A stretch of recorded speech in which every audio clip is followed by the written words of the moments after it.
Hi guys, welcome to another flip through video. Today we're going to be flipping through the Lavender 2025 Artist of Life workbook.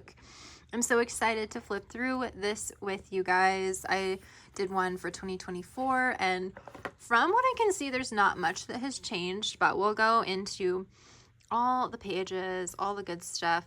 This is the most beautiful color I have ever seen. It comes in two colors, but I think this is my favorite that she's done so far. If you don't know, Lavender is the creator of this workbook. She's a very popular YouTuber. Been a fan of her for many, many years. And I've been buying the Artist of Life workbook. I think this is my third year on it. And I just love it. It's very helpful. I love all of the planning that you can do. So here's all the intro. So the first part, the first section of this book is always about reflecting on the past year. So you go into your highlights and accomplishments from 2024. What worked, what didn't work. What did I learn in 2024? How did my life evolve? Who made a difference and why? What about 2024 am I most grateful for? All the moments of pure joy I experienced this year in 2024. So that section seems to be pretty similar to what she's done in the past. Hello 2025. So then you start planning for the new year. So I love how she just breaks this down into so many sections. So it starts out with a theme. So what's your theme and what can I do to embody my theme this year? How do I want to feel this year? How do I want to evolve? What do I want to release? And then there's instructions on creating a vision board and the current me versus future me exercise. So the current me versus future me is where you draw out, or you can draw yourself, or you can do like little bubbles or make a list or however you want to do it of your current attributes. And then you draw out who you want to evolve into.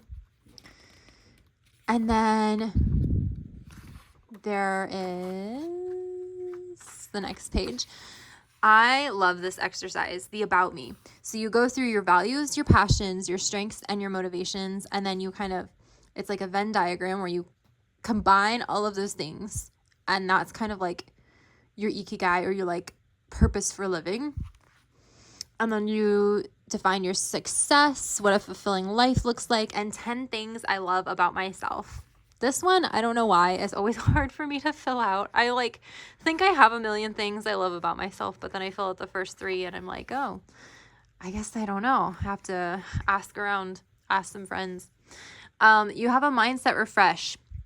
So there's some things that you can either agree with or disagree with on a scale, such as I take responsibility for myself, my actions, and my life. I believe I am worthy, I am enough, I have everything I need within me to succeed, etc.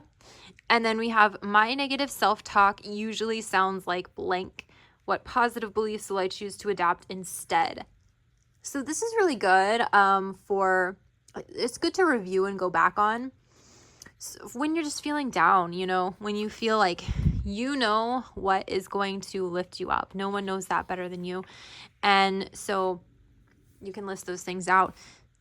How can I start prioritizing my well-being and doing what's best for me? What are my ideal self-care habits? Guys, this also comes, I didn't mention this in the intro, but this comes in a digital format. I have downloaded the digital format. You get 2 downloads.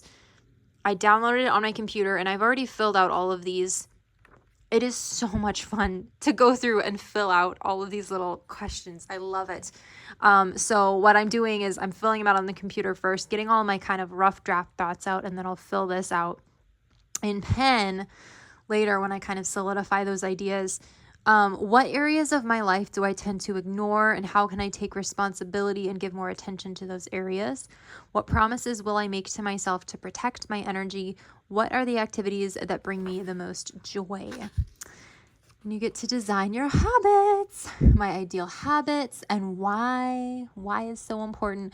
Why do you want to add this habit instead of just jotting down a bunch of random habits that maybe you see on TikTok or Instagram or Pinterest? How does this actually add value to my life? And then habits to break and why. your morning routine habits, evening routine habits, and weekly habits. And then she does add a habit tracker later, and we'll talk about that. I'll show you all of that good stuff. That's later in the book. And then you get to set your 2025 goals in all of these areas of life. This is my favorite thing to do at the end of the year. And that's why, I love this workbook so much. You get to go macro with your dream life, and then you get to go more micro in the coming pages. What would make 2025 my best year yet? Fast forward 1 year from now and imagine all of this has become reality.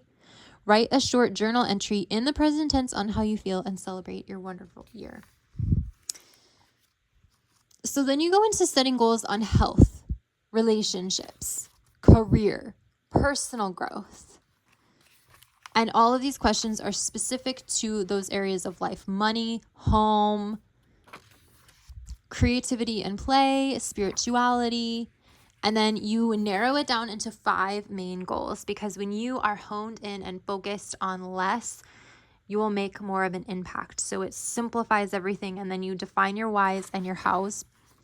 And then you have 100 slots for a bucket list, 100 things to do before 2026. And then you get to talk about your ideal world, what changes would I like to see in the world, and how I contribute to the change that I wish to see in the world.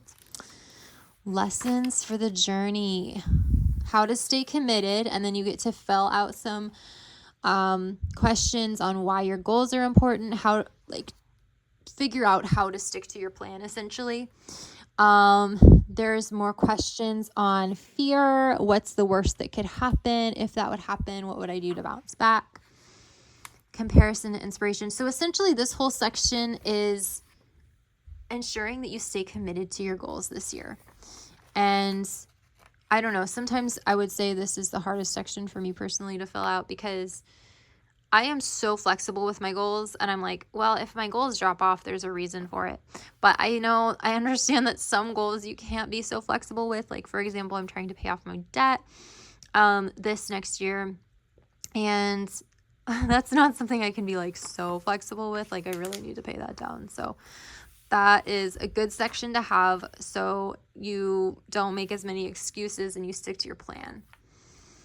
Next, we have year at a glance and what's to come. So you can fill out each. I love putting everybody's birthdays, major dates, holidays, anything that goes in here, and then any kind of little reminders for each month.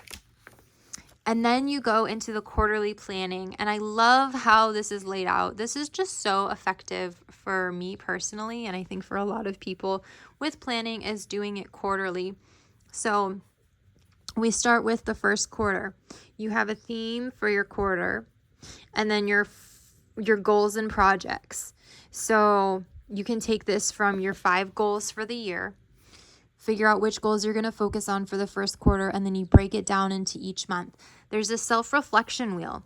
This was something she added within the last few years. I think it's so cute. You get to rate yourself in all of these different areas of life. And then reflecting on this, what areas do you want to work on improving this quarter? Then you have your January goals, where you break it down into your main and mini goals, and then the weekly breakdown. I love doing this every month, you guys. I do it, fill it out every month so I can see my month ahead. I don't have any planners. I use a normal planner in conjunction with this, because this isn't really a planner per se. This is more of a guidebook, a workbook, but I don't have any planners where I can see my week by week and my month in this same setting. And I think it's really helpful to see what's going on week by week. And then you have hold on, we skipped a page. We have the habit tracker. This is probably the habit tracker, and the gratitude journal is always just open for me, because I fill out this habit tracker every day. I like filling out the daily tracker. I didn't do it this month, but I do almost every month how my days went on a scale of 1 to 10. You can track it in different ways too. I just do it on my quality of day. And then there's a gratitude journal. I love filling that up every month, and I look back and I just think of all the things that I'm grateful for that month. And then you have your monthly review, January in one word, or, whatever month it is in one word reflection. This month, I took steps to get closer to my goals and dream life on a scale of 1 to 10. All of your highlights, what you learned, what you're proud of, and how you can improve moving forward. And then there's a checkbox to make sure you review that workbook. So everything that you filled out at the beginning of the year, your goals, your dreams, how you want to feel, all of that good stuff. And then so essentially, guys, it just repeats. It repeats until the end. And then we have some journaling prompts, some ideas to use these lined and dotted pages at the end of the book. Usually I'll do like a more in-depth like monthly review or maybe a mid-month review and just kind of do some little journaling. And then I like to, at the end, set reminders for myself for what to expect the next year. So those are just some ways that I use the Artist of Life workbook. That is the 2025 Artist of Life workbook for you guys. Not much has changed this year. I think she's really perfected her design in this workbook, and I will just keep ordering it every year because I think it is such a helpful tool in creating my dream life. Thank you guys so much for watching, and I will see you in my next one. Bye.